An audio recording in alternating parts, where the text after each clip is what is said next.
Canada میں موجود ایک شخص ہے جو جلاوطن کیا گیا ایران کا، اس خبیث نے میرے آقا صلی اللہ علیہ وسلم کی شان میں گندی کتاب لکھی، اور وہی کتاب وہی پخانہ ڈاسنا میں پہنچا، اور یہ وہی کھا کھا کھا کر کے وہی اگلتا رہا۔ اسے لگا کہ یہی پوری کتاب اوریجنل ہے۔ نبی پاک صلی اللہ تعالیٰ علیہ وسلم کے متعلق جتنے بھدے الزامات اس پہ لگائے گئے، وہ کہتے ہیں نا، چوہے کو ہلدی کی گھاٹ مل جائے تو سمجھتا میں بنیا ہوں۔ اس نے حضور کی ذات کو پڑھنا تھا تو بخاری شریف پڑھ لیا ہوتا، میرے آقا کی سیرت پڑھنا ہوتا تو مسلم شریف ترمذی شریف پڑھ لیا ہوتا۔ بخاری اور مسلم اور ترمذی کی بات تو بہت دور کی ہے، نبی پاک صلی اللہ تعالیٰ علیہ وسلم کے ناخنوں کی عظمت بھی تجھے پتہ نہیں ہے۔ تم نے پڑھا کس سے؟ کینیڈین گستاخان رسول نے جو بھدی کتابیں لکھی وہی تمہارے پاس آئی، اور اسی کو بیس بنا کر کے کہنے لگ گئے، حضور کی ذات پر کیچڑ اچھالنے لگ گئے، اور کہنے لگے کہ میں محمد کی حقیقت بتاؤں گا۔ نعوذ باللہ، ظالموں، تم نے دشمنوں کی کتاب پڑھ کر کے میرے آقا کو پرکھنے کی کوشش کی، آؤ میں تمہیں انہی کی کیٹیگری سے بتاتا ہوں، انہی کی کیٹیگری سے۔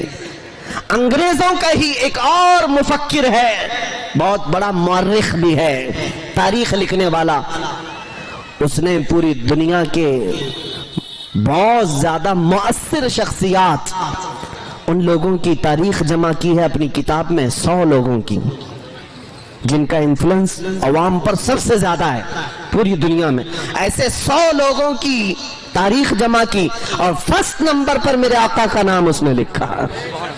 کیوں؟ ہمارے گھر کی نہیں کتاب میں بتا رہا ہوں، ان کے گھر کی کتاب۔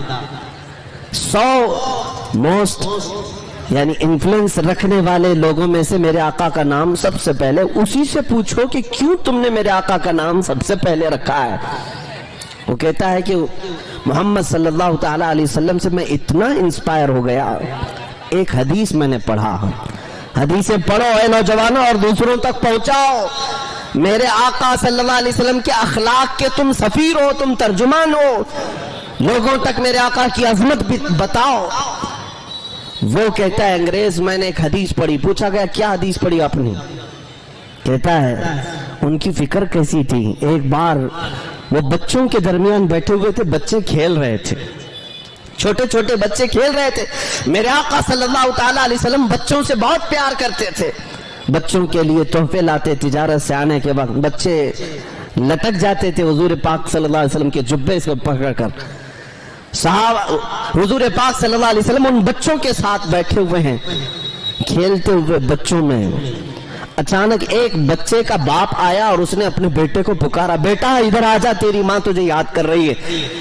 نبی مکرم صلی اللہ علیہ وسلم کھڑے ہوئے اس آنے والے شخص کو کیا کہا کہ اس مجمع میں اپنے بیٹے کو بیٹا کہہ کر مت بلا۔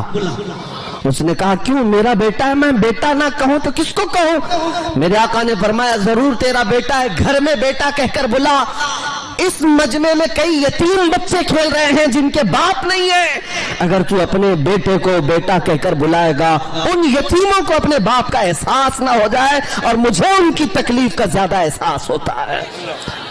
یتیموں کا ماوا، یتیموں کا ملجا، میرا آقا محمد صلی اللہ علیہ وسلم۔ یہ کون لکھا ہے؟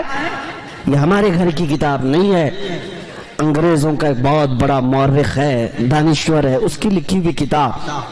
انٹرنیٹ پر سرچ کرو اے نوجوانوں، اور ان پاکھنڈیوں کو بتاؤ کہ یہ اسی جماعت سے آئے ہیں جن کے فضلے تم کھا کھا کر کے یہاں ہندوستان میں گند پھیلا رہے ہو، یہ انہی کی جماعت کے انگریز لوگ ہیں جنہوں نے میرے آقا کی ذات پر ریسرچ کیا اور تحقیق کر کے دنیا کو بتایا ان کے جیسا عظیم کوئی انسان نہیں ہے۔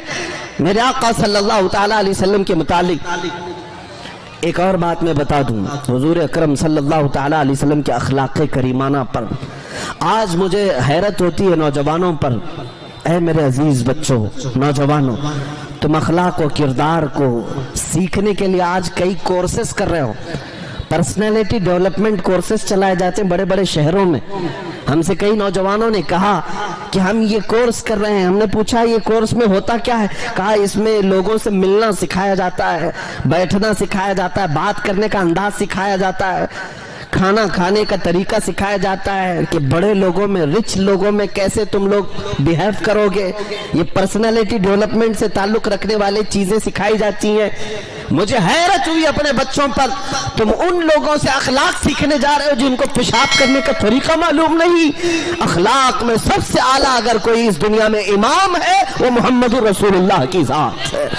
نبی پاک صلی اللہ علیہ وسلم نے خود ارشاد فرمایا بعثت لأتمم مکارم الاخلاق، میں بھیجا ہی گیا ہوں اس لیے کہ سب سے اعلیٰ اخلاق تمہارے سامنے پیش کروں، سب سے اعلیٰ اخلاق تمہارے سامنے پیش کروں۔ نبی مکرم صلی اللہ تعالیٰ علیہ وسلم کے پاس ایک نوجوان آیا اور کہا کہ مجھے زنا کرنے کی اجازت دی جائے۔ توجہ، مجھے کسی عورت سے بدکاری کرنے کی اجازت دی جائے۔ میرے آقا نے ڈانٹ پھٹکار کر مار کر بھگایا نہیں، کس لاجک سے اسے سمجھایا، کس لاجک کے ساتھ۔ اور یہ آج بہت ضروری ہے سمجھانا کہ لوگ اب تو یہ بھی کرنے لگ گئے، زانی کا چہرہ دیکھا جاتا ہے اب، ہاں میڈیا والوں میں بھی، قانون والوں میں بھی، کہ زنا کرنے والے کا پہلے چہرہ دیکھو کس مذہب سے تعلق رکھتا ہے، اسی حساب سے پھر نیوز بنائی جائے گی۔ ہاں یہ دجالی میڈیا کو صرف یہی سرخیاں چاہیے کہ دیکھیں پہلے چہرہ کس کا ہے۔ تم یہ نہیں سمجھتے کہ ریپسٹ ہوتا ہے چاہے وہ کسی بھی دھرم سے ہو، اس نے گند پھیلائی ہے، وہ ناسور ہے، معاشرے کے لیے ناسور ہے، وہ چاہے کسی بھی قوم سے ہو۔ اگر میرے دین کا ہے، میرے آقا نے تو بہت سخت سزا سنائی۔ ہم یہ نہیں دیکھتے ریپ کرنے والا کون ہے۔ اللہ کے حبیب صلی اللہ تعالیٰ علیہ وسلم کے پاس ایک نوجوان آیا، اس نے کہا مجھے زنا کرنے کی اجازت دی جائے۔ میرے آقا نے کیا کہا جانتے ہو؟ حضور نے فرمایا آؤ بیٹھو ادھر، تم سے کچھ باتیں میں کرتا ہوں، کچھ سوالات کرتا ہوں۔ کہا میرے آقا صلی اللہ علیہ وسلم نے کہا تمہاری ماں ہے، زندہ ہے؟ کہا ہاں ہے، میری ماں ہے۔ کہا تم اس بات کو پسند کرتے ہو کہ کچھ دوسرے لوگ تمہاری ماں سے زنا کر لیں، اجازت دو گے؟ اس نے کہا یا رسول اللہ کیسی بات کر رہے، کیا میرے ہوتے ہوئے میں اپنی ماں سے کسی کو زنا کرنے کی اجازت دوں گا؟ حضور نے فرمایا چھوڑو، تمہاری بہن ہے، بہن سے کسی کو زنا کرنے کی اجازت دو گے؟ اس نے کہا ہرگز نہیں، میری بہن تو ہے لیکن میں کسی کو آنکھ اٹھانے کی بھی اجازت نہیں دوں گا۔ میرے آقا نے فرمایا تمہاری خالہ ہے، چاچی ہے، پھوپھی ہے، فلاں ہے؟ اس نے کہا سب ہے لیکن کسی سے بھی زنا کرنے کی اجازت نہیں دوں گا۔ میرے آقا نے پھر مسکرا کر کہا جس عورت سے تو زنا کرنے کی خواہش کر رہا ہے اے نوجوان، یقیناً وہ بھی کسی کی بہن ہوگی یا بیٹی ہوگی یا خالہ ہوگی۔ جیسے تیرے دل میں احساس ہے اپنی گھر کی عورتوں کی عظمت کا، اسی طرح دنیا کے ہر فرد کو اپنے گھر کی عورتوں کی عظمت کا خیال ہے۔ جیسے تجھے پسند نہیں تیرے گھر کی عورتیں زنا کریں، اسی طرح کسی اور کو بھی یہ پسند نہیں کہ ان کی بہنوں سے تو زنا کرے۔ اس نوجوان نے اٹھ کر کے توبہ کیا۔ میرے آقا کی نصیحت دل میں ایسی اثر کر گئی، اللہ اکبر، پوری زندگی بھر کبھی اس طرح کی خواہش دل میں آنے نہ پائی۔ میرے عزیزوں، اللہ کے حبیب صلی اللہ تعالیٰ علیہ وسلم نے وہ اخلاق کریمانہ اس معاشرے کو دیے، شراب پینے والوں کو بند لگایا۔ کیوں؟ یہ نظام میرے مصطفیٰ کا نہیں ہے کہ ایک طرف لائسنس بھی دو اور دوسری طرف ڈونٹ ڈرنک اینڈ ڈرائیو لکھ کر کے لگایا جائے۔ ہاں ایک جگہ یہ لکھ کر کے لگائے شراب پی کر گاڑی مت چلاؤ، اور شراب کون بیچ رہا ہے؟ تم ہی بیچ رہے ہو۔ ایک طرف کھلی چھوٹ دے دی جائے ان کو، اور پھر شراب پی کر نشے میں آ کر کے گھر میں عورتوں کو مارنے والے کو سزا بھی دی جائے۔ یہ اڈے کیوں نہیں بند کرتے؟ یہ اڈے کیوں نہیں بند کرتے؟ یہ میرے آقا صلی اللہ تعالیٰ علیہ وسلم کا نظام ہے جس سے عقل میں فطور آتا ہے۔ میرے آقا نے ایسا کوئی کام اپنی امت کو نہیں دیا، کوئی کام اپنی امت کو نہیں دیا۔ اے نوجوانوں، اگر کوئی نشہ کی طرف گیا ہے تو خاص توجہ سے سن لے۔ مجھے ایک نوجوان کی بات بہت بھلی معلوم ہوتی ہے، مجھے بہت اچھی لگی، اسی لیے میں کئی جگہ ذکر بھی کرتا ہوں۔ ایک وہ آسٹریلیا یا یورپ کا رہنے والا مسلمان نوجوان ہے۔ کئی مرتبہ ایسا ہوا ہے کہ وہاں کے مسلمان ہمارے سے زیادہ پابند بھی نظر آتے ہیں، وہ عیاشیاں دیکھ رہے ہیں اپنی آنکھوں سے لیکن پابند ہیں۔ ایک نوجوان پلین کے سفر میں ہم نے دیکھا ہے، انٹرنیشنل فلائٹ سب اکثر ایسی ہوتی ہیں شراب سپلائی کرتی ہیں۔ اب تو بہت سارے جو عرب ممالک کی فلائٹ ہیں اس میں بھی دیا جا رہا ہے، میں برسوں پہلے ایک سفر میں تھا ایجپٹ کے، جس میں سرو کیا جا رہا تھا کین، اور کیا کہہ کر کے کریزی واٹر، کریزی واٹر نیا نام۔ ہم نے پوچھا تھا کیا کہ پانی بھی پاگل ہوتا ہے؟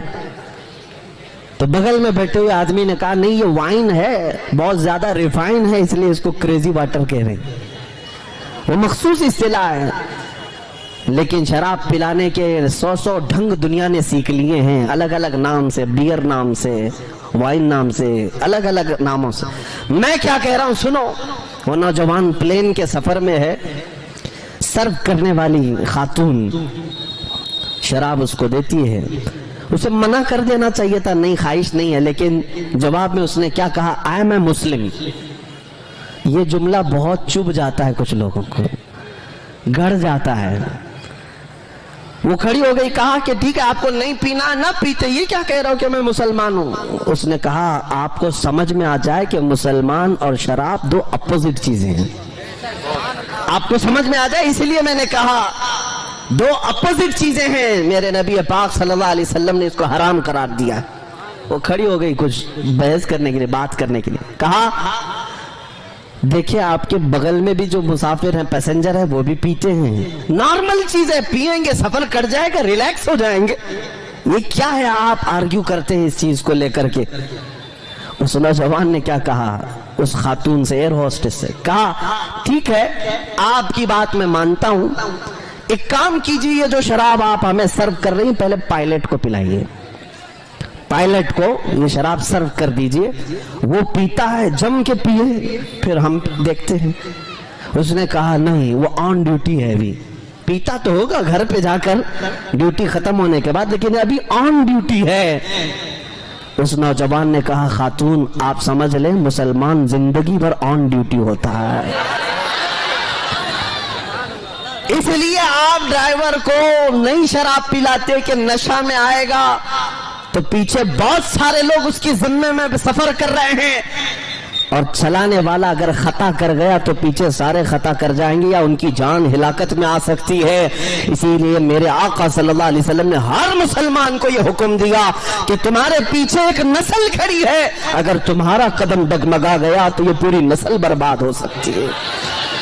یہ عظیم اخلاق میرے آقا کے ہیں، معاشرے کو نشہ سے پاک کیا ہے۔ نبی پاک صلی اللہ تعالیٰ علیہ وسلم نے جس دن مدینہ طیبہ میں اعلان کیا تھا کہ شراب حرام ہے، جانتے وہ دن کیسا تھا؟ حضرت انس فرماتے ہیں، چھوٹی عمر کے تھے حضرت انس، کہتے ہیں میں شراب خانوں میں پیالے بھر بھر کر لوگوں کو پلاتا تھا۔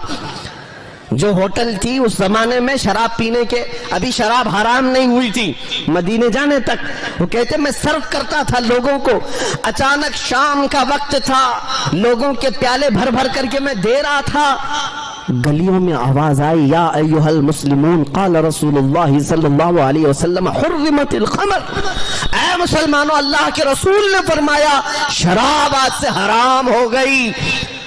حضرت انس کہتے جیسی کان میں آواز پڑی میرے ہاتھ سے مٹکا چھوٹ گیا، جو شراب پکڑا تھا چھوٹ گیا، اور جتنے لوگ بیٹھے ہوئے تھے کوئی اگر پیالہ ہونٹ تک لگایا تھا وہیں سے اس نے پٹک دیا۔ یہ نہیں کہ ابھی پی لیتے ہیں بعد میں دیکھیں گے، رات سے توبہ کر لیں گے، آج کا آج ہو جائے۔ کانوں میں آواز پڑی وہیں سے پھینک دیا، سب مٹکے تک توڑ دیے۔ تاریخ کے زرین ابواب میں یہ واقعہ لکھا ہوا ہے، مدینے میں وہ دن ایسا تھا کہ جس گٹر اور نالی کو دیکھا جا رہا تھا شراب سے بھری ہوئی تھی۔ ایک اعلان تھا میرے آقا کا، برسوں پرانے نشہ کرنے والوں نے نشہ کو لات مار دیا، ٹھکرا دیا۔ یہ میرے آقا کے غلاموں کی کیفیت ہے۔ اللہ کے نبی صلی اللہ علیہ وسلم نے یہ عظیم معاشرہ پیدا کیا۔ حضور کے اخلاق پر انگلی اٹھانے والے پاکھنڈیوں، اپنے گھر کے شرابی اور نشیڑیوں کو چھڑا کر کے دکھاؤ۔ تمہاری باتوں میں اگر اثر ہے تو اپنے گھر والوں کو اس نشہ سے آزادی دلا کر کے دکھاؤ۔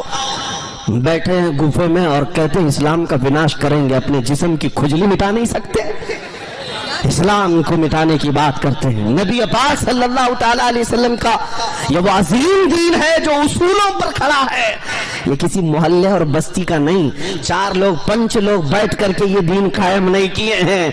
ہاں، جس کو لے کر کے تم جگہ جگہ سنسد لگا کر یہ کہہ دو کہ مار دیے جائیں گے، کاٹ دیے جائیں گے، جینوسائیڈ کر دیا جائے گا، ان کی نسل کشی ہو جائے گی، ختم ہو جائے گی، تمہارے باپ داداؤں نے کئی بار یہ ہمارے ساتھ کوشش کر لی ہے آلریڈی۔ آج نہیں، 1400 سال سے تمہارا باپ یزید بھی یہی سوچتا تھا، 22,000 کا لشکر لا کر حسین کے نہتے بچوں کو ختم کر دوں گا، اور یہاں سے یہ سچا اسلام ختم ہو کر فاسق و فاجر کا دین چلے گا۔ لیکن دنیا آج بھی جانتی ہے اس کے طاقت کا نشہ 3 سال سے زیادہ نہیں چلا، 14 صدیاں گزر گئی، ہر گھر پر جھنڈا حسین کا لہراتا ہے۔